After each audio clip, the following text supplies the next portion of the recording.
Thank you for your testimony. I just have one question. Excuse me.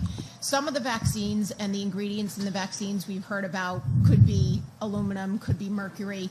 Is there some concern that when these ingredients are given to such young children that, as we've heard, their immune systems are not completely developed yet, if it stays in their system and or stays in their brain and does not come out of their system, as what we've heard is it's supposedly supposed to leave their system? What are your thoughts on that? Well, you heard earlier that there's no real concern about aluminum because it's such a small amount, and so it really shouldn't matter. But the kind of aluminum that we put into vaccines is a different kind of aluminum that we see environmentally.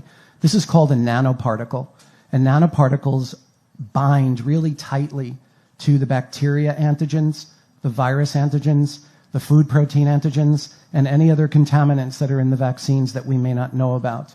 And we know that the biochemical properties of nanoparticles is that they are capable of entering the brain.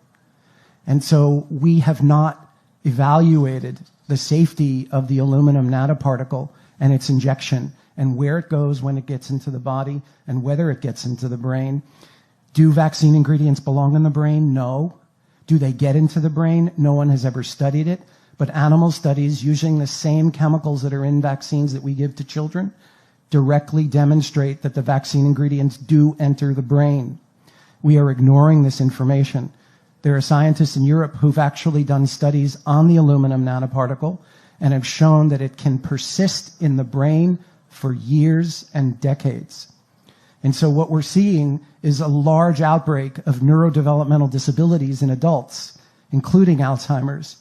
And one of the main factors that they're finding in the brains of people with Alzheimer's is the aluminum nanoparticle that's directly related to the vaccines that we're giving. So we have never studied whether the aluminum that we're giving in vaccines gets into the brain, and we've never measured whether it stays in the brain and what it does if it does stay in the brain. But we do know that vaccines are supposed to cause inflammation in the body. But we have more than half of our children with chronic inflamed conditions, and we've never allowed ourselves to ask the question, if the vaccines cause inflammation acutely, do they continue to create inflammation chronically? We have 1 in 5 with neurodevelopmental disabilities, 1 in 10 with ADD and ADHD, 1 in 35 with autism, 1 in 11 with asthma, and 1 in 20 under the age of 5 with seizures. And the autoimmune diseases are exponentially rising, and we are finding that the viruses and the bacteria that we're injecting into the body, along with the adjuvants, create something called molecular mimicry, which means the body sees those viruses thinking that it's foreign, but actually finds pieces of those viruses that match pieces of the self. And the immune system doesn't differentiate between what it's been told to reject and itself. So it will turn the immune system on itself, leading to an autoimmune condition. We know this about hepatitis B, we know it about the Gardasil vaccine, and we know it about the flu vaccine.